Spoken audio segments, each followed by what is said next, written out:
Hello everyone. सो आज की class में हम देखेंगे कि पीएचपी के अंदर डेटा टाइप्स क्या होता है। Variables can store data of different types, can different data types can do different things. तो PHP supports the following data types. क्या क्या होते हैं? एक string data type, integer, float, boolean, array, object, null and resource. सो ये सारे data type कैसे वर्क करते हैं, तो हम पीछे इसका एक एग्जांपल भी लेंगे और उस एग्जांपल में भी देखेंगे कि कैसे वर्क होता है कि डेटा टाइप का। तो getting the data type, you can get the data type and any object of using डम फंक्शंस। अगर आप किसी भी वेरिएबल का डेटा टाइप भी देखना चाहें तो आप देख सकते हैं कि वेर डम फंक्शन करेंगे उस वेरिएबल का, तो हमें उसकी डेटा टाइप एंड उसकी वैल्यू को रिटर्न करेगा। सो यहाँ पे हम एक एग्जांपल देख लेते हैं डेटा टाइप का। मैं यहाँ पे अपने प्रोजेक्ट डायरेक्टरी में आता हूँ, यहाँ पे get.php नेम से एक फाइल बनाता हूँ।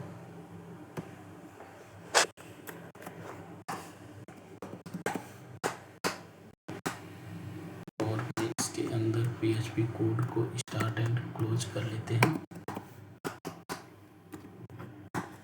आप देख रहे हैं कि यहाँ पे मैंने क्या लिखा कि $x=5 एक वेरिएबल बना है, इसको var_डम फंक्शन में रिटर्न कराया कि इसका डेटा टाइप और वैल्यू क्या है, तो हमें फाइंड हो जाएगा। सो मैं यहाँ पे आपको रन करके दिखा देता हूँ कि क्या है। लोकल होस्ट, देन यहाँ पे हम अपने प्रोजेक्ट का नाम लिखेंगे PHP लर्निंग, देन हमारे फाइल का नाम है get.php, राइट। यहाँ पे get.php आप देख रहे हैं कि ये कह रहा है कि हमारी जो डेटा टाइप है वो एक इंटीजर है और उसकी जो वैल्यू है 5 है। सो आप किस तरह से ये डेटा टाइप एंड उसकी वैल्यू डिफाइन कर सकते हैं, किसी भी वेरिएबल का चेक कर सकते हैं। जैसे मैंने यहाँ पे कोई वेरिएबल यहाँ पे बना लेता हूँ, $C = श्याम, ठीक है। मैं इसका $C का डेटा टाइप एंड वैल्यू देखूंगा तो मैं var_डम फंक्शन का यूज करता हूँ और यहाँ पे मैं देखता हूँ कि $C के अंदर हमें क्या रिजल्ट फाइंड होता है। सो आप देख रहे हैं कि $C एक स्ट्रिंग है जिसका लेंथ 5 है और उसमें श्याम नाम का एक स्ट्रिंग लिखा हुआ है। सो इस तरह से आप डेटा टाइप चेक कर पाएंगे var_डम का, यानी किसी भी वेरिएबल का। PHP स्ट्रिंग क्या है? A string is a sequence of the character like hello world. A string can be any text inside the code, से यू कैन। तो बेसिकली जो हमारा कोई भी टेक्स्ट होता है वो क्या है कि स्ट्रिंग होता है। हम एक और एग्जांपल यहाँ पे देख लेते हैं। और मैंने यहाँ पे क्या किया, $x नेम से एक वेरिएबल बनाया, हेलो वर्ल्ड एंड $y, और इन सब का हेलो वर्ल्ड का भी इसका डेटा टाइप देखते हैं कि हमें क्या फाइंड होता है। आप देख रहे हैं कि स्ट्रिंग हेलो वर्ल्ड मतलब 12 लेंथ एंड हेलो वर्ल्ड, इस तरह से हमें फाइंड होगा। मैं चाहता हूँ कि लाइन ब्रेक होके चीज़ें दिखें। सो मैं यहाँ पे $C के बाद ब्रेक एंड यहाँ पे भी ब्रेक दे देता हूँ, ठीक है। तो अब हमें चीज़ें लाइन ब्रेक के साथ, पहला इंटीजर डेटा टाइप है एंड 5 इसकी वैल्यू है, देन सेकेंड हमारा श्याम स्ट्रिंग है और इसकी जो है लेंथ 5 है, देन थर्ड भी हमारा 12 है। तो इस तरह से आप डेटा टाइप एंड इसकी वैल्यू चेक कर पाएंगे। सो मैं यहाँ पे एक BR लगा के आपको दिखा देता हूँ कि यहाँ पे कोड में मैंने क्या किया कि सबसे पहले $x को चेक कराया कि उसकी डेटा टाइप वैल्यू क्या है, फिर दोबारा मैंने $C को चेक कराया, फिर मैंने क्या किया कि $x एंड y दो वेरिएबल बनाए और इनके डेटा टाइप को चेक कराया और इसका रिजल्ट हमें इस तरह से फाइंड हुआ। सो आप किसी भी वेरिएबल्स का अगर डेटा टाइप चेक करना चाहते हैं और उसकी वैल्यू, तो आप var_डम फंक्शन का यूज़ करके चेक कर पाएंगे। नेक्स्ट क्या है, PHP integer, and integer data type is a non-decimal between -2 147 and इतना 64267। तो basically negative and positive value और the integer value, and integer must have at least 1 digit, and integer must have not decimal point. आपका जो integer होता है वो decimal point में नहीं हो सकता। And integer can be either positive और निगेटिव, आपकी इंटीजर जो है पॉजिटिव एंड निगेटिव हो सकती है। Integer can be specified decimal based 10 hexadecimal based 16 octal 8 और binary based 2 9। notation in the following example $x is an integer the php random function the returns। आपको मैं एक एग्जाम्पल भी दिखा देता हूँ कि इसका एग्जाम्पल कैसे आएगा। मैं यहाँ पे इको बी आर कर लेता हूँ कि जिससे हमें चीज़ें लाइन ब्रेक होकर दिखे।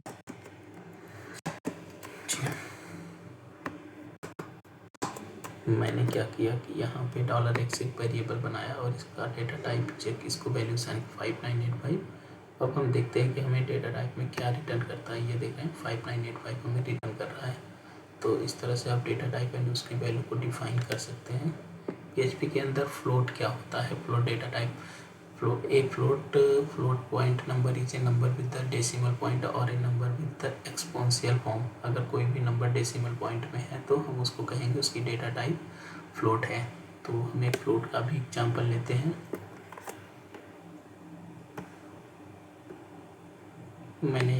अब हमें यहाँ पे एक बी को BR लगाया।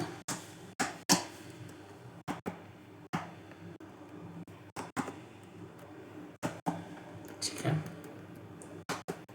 मैंने यहाँ पे लिखा कि $x को 10.3.65 ये फ्लोट डेटा टाइप हमें रिटर्न करेगा। और इसकी डेटा टाइप एंड वैल्यू को चेक करते हैं कि हमें क्या फाइंड होता है। आप देख रहे हैं फ्लोट डेटा टाइप 10.365 क्या है, एक डेसिमल वैल्यू है, इसलिए इसकी डेटा टाइप क्या होगी, फ्लोट होगी। अगर कोई वैल्यू डेसिमल होगी तो क्या होगी, डेटा टाइप फ्लोट। बुलियन क्या होता है, बुलियन हमें ट्रू एंड फॉल्स रिटर्न करता है। A boolean present two possible states true और फॉल्स। ठीक है, बुलियन का स्टेट भी चेक कर लेते हैं कि बुलियन हमें कैसे फाइंड करता है। हम यहाँ पे इको BR एक लगा देते हैं तो जाके कि हमें लाइन ब्रेक होकर देखिए चीज़ें। ठीक, मैंने क्या किया कि $x एक वैल्यू लिखा और उसको ट्रू असाइन किया। मैं उसकी डेटा टाइप और वैल्यू को चेक करना चाहता हूँ। तो आप देख पा रहे हैं कि इसने क्या रिटर्न किया, हमें एक बुलियन डेटा टाइप और ट्रू उसकी वैल्यू है। मैं यहाँ पे एक $y इक्वल टू फॉल्स। ठीक है, नेक्स्ट इसका डेटा टाइप चेक करते हैं। तुम सीख भी सकते हो भाई, ये जो है ना बढ़िया तुम्हारे लिए, तुमको अगर सीखना ना एंड्रॉइड तुम्हारे लिए बढ़िया, ये एंड्रॉइड अगर तुमको सीखना हो ना तो ये वीडियो मैंने इसी पर्पज से बनाई है कि मेरे को जरूरत पड़ेगी भूलने को चीज़ इसमें से देख लूँगा। तो तुम भी अगर सीखना चाहो तो सीख सकते हो। तो हाँ, जिससे हमें चीज़ें वीडियो चल रही है ना, वीडियो में तो बता रहा हूँ, ब्रेक करके लाइन ब्रेक हो गई। बहुत सारी वीडियो है ना उसमें। हाँ, उसमें कौन इस तरह से आप नहीं देखिए मैंने बता नहीं है कौन सा है, क्या था उसमें वीडियो में, क्या था चेक कर पाओगे। नेक्स्ट हम आके देखते हैं कि booleans are often used in conditions testing. You will learn more about conditional testing in PHP if else chapter. हम आगे भी बुलियंस के डेटा टाइप को चेक करेंगे कि वो कैसे वर्क करता है, क्या होता है। PHP एरे डेटा टाइप को भी हम एक देखेंगे example. An array stores multiple value in one single variable. In the following example $cars is an array the PHP random function returns the data type and value। हम क्या, array basically क्या होता है कि हम एक सिंगल वेरिएबल में multiple value को स्टोर कर सकते हैं। सो यहाँ पे मैं एक इको BR लगा देता हूँ।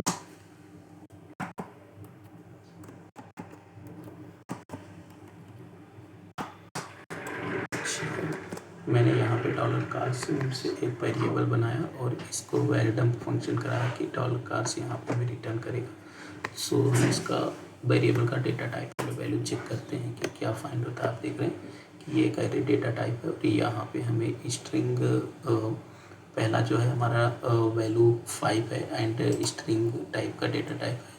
तो और इस तरह से वोल्वो हमने यहाँ पे लिखा है जिसमें 5 लेंथ है। इस तरह से आप देख पाएंगे कि पहला हमारा एंड 1 इंडेक्स पे क्या फाइंड हो रहा है, BMW है और जिसकी लेंथ 3 है। तो इस तरह से आप PHP में भी एरे वेरिएबल्स का भी data type and value check कर पाएंगे। सो हमारा एक एरे टाइप का भी डेटा टाइप होता है। Next you will learn a lot more about the array. हम आगे भी देखेंगे कि एरे और क्या चीज़ होती है, उसमें क्या होता है। एक तो हमारा ऑब्जेक्ट टाइप का डेटाबेस होता है। Classes and objects are two main aspects. Object oriented programming, a class is tempered for the objects when individuals। ठीक है, हम यहाँ पे कोई क्लास बनाते हैं और देन उसका ऑब्जेक्ट रिटर्न करके देखेंगे कि वो कैसे डेटा टाइप उसकी वैल्यू को कैसे रिटर्न कर रहा है। सो मैं यहाँ पे क्या किया, एक क्लास बनाता हूँ। ठीक है, मैंने एक क्लास कार बनाया और उसके अंदर मैंने दो की पास की, एक कलर एक मॉडल। मैं चाहता हूँ कि जब कलर और मॉडल में जाए तो एक कंस्ट्रक्ट मेथड है, तो यहाँ पे डॉलर कलर रिसीव, यहाँ पे मॉडल, तो dollar this colour is equal to dollar colour and dollar model is equal to this. हमने इसके अंदर एक फंक्शन बनाया मैसेज, तो मैसेज के कहता हूँ कि my car is dollar this colour and dollar this model मैंने पास कर दिया। ठीक है, हम देखते हैं कि इसका आउटपुट हमें क्या फाइंड होता है और इसका डेटा टाइप क्या है। बेसिकली हम डेटा टाइप ही चेक कर रहे हैं। सो हमें चीज़ें लाइन ब्रेक होके दिखे तो हम यहाँ पे एक इको BR लगाएंगे।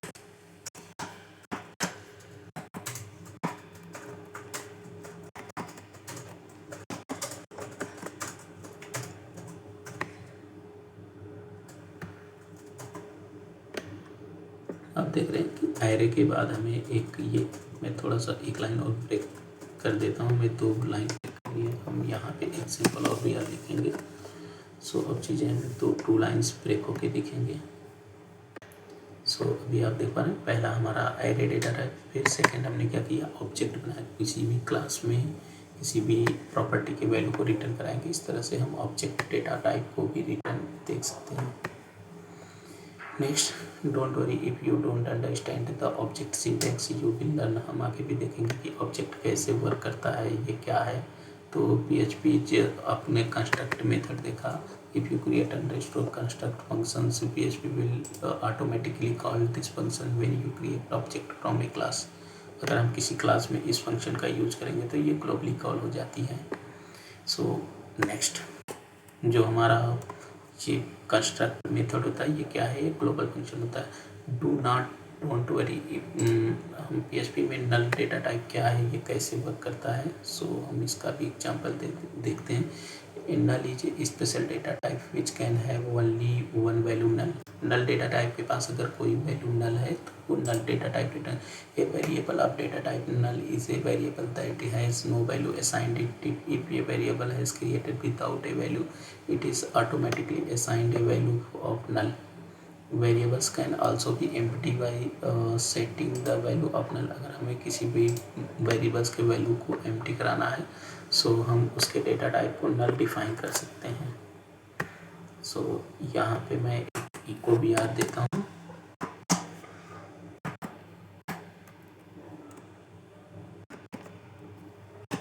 ठीक है, मैं डबल BR लिखता हूँ ताकि मैं थोड़ा सा स्पेस की चीज़ें देखें।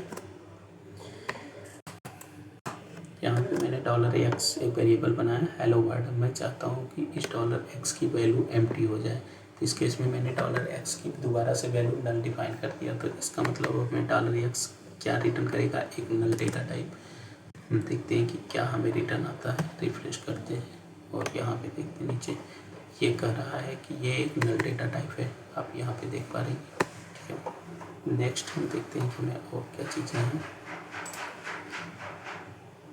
Change data type if you assign in an integer value to variable, the type will be automatically be an integer. If you assign a string to the variables, the data type will change। ठीक है, हम यहाँ पे 2 variables बनाते हैं $x, एक को integer value और एक को हम स्ट्रिंग वैल्यू डिफाइन करते हैं। सो यहाँ पे इको BR कराएंगे सबसे पहले।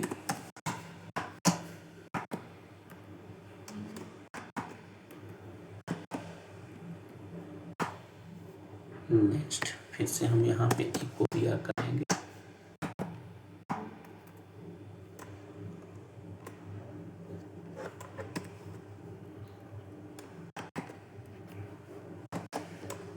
ठीक है,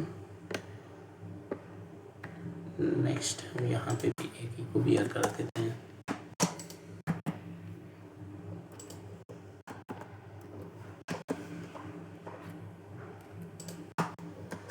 अभी हम देखते हैं कि डेटा टाइप एंड वैल्यू कैसे रिटर्न करता है। पहला $x को हमने एक इंटीजर वैल्यू डिफाइन की 5। दूसरा मैं कहता हूँ कि $x को मैंने हेलो एक स्ट्रिंग डिफाइन किया। सो दोनों केस में हम डेटा टाइप चेक करेंगे कि क्या राइट। आप देख रहे हैं कि नल के बाद इंटीजर एंड देन स्ट्रिंग। तो इस तरह से आप स्ट्रिंग और इंटीजर डेटा टाइप को भी चेक कर पाओगे। नेक्स्ट इफ़ यू वांट आगे हम देखते हैं कि और भी क्या चीज़ें हैं। If you want to change the data type existing variable but not changing the value, you can use the things। अगर आपका कोई भी डेटा टाइप किसी भी वेरिएबल का चेंज करना है रन टाइम पे, तो यहाँ पे हम उसके डेटा टाइप को चेंज कर सकते हैं, जैसे कि उस कीवर्ड का यूज करके। नेक्स्ट यहाँ पे मैंने क्या किया, $x एक वेरिएबल बनाया, इसको वैल्यू 5 असाइन इन $x को मैं क्या कहता हूँ कि इसका जो डेटा टाइप हो एक स्ट्रिंग हो जाए। तो अभी आप देख रहे हैं x यहाँ पे इंटीजर है, अभी जबकि हमें ये रिजल्ट में स्ट्रिंग रिटर्न करेगा डेटा टाइप। तो हम देखते हैं कैसे रिटर्न करता है। आप देख रहे हैं कि यहाँ पे स्ट्रिंग रिटर्न कर रहा है। 5 हमारा क्या है, अभी एक स्ट्रिंग बन गया। सो हम किसी भी इंटीजर को या किसी भी डेटा टाइप के वैल्यू को हम चेंज कर सकते हैं, right. You will learn more about the PHP के अंदर रिसोर्स क्या होता है। PHP resource, the special resource type is not actual data type, it is the storing of reference to function and resource external to PHP. A common example of using the resource data type is a database call. We will not talk about the resource type here since it is an advanced topic, right? वो कह रहा है कि हम जब भी database से interact करते हैं उस केस में हमें एक रिसोर्स डेटा टाइप रिटर्न होता है। सो आगे हम जब भी DB से कनेक्ट कराएंगे तो रिसोर्स डेटा टाइप का हम वहाँ पे रिजल्ट देख पाएंगे। So bye everyone, thank you so much.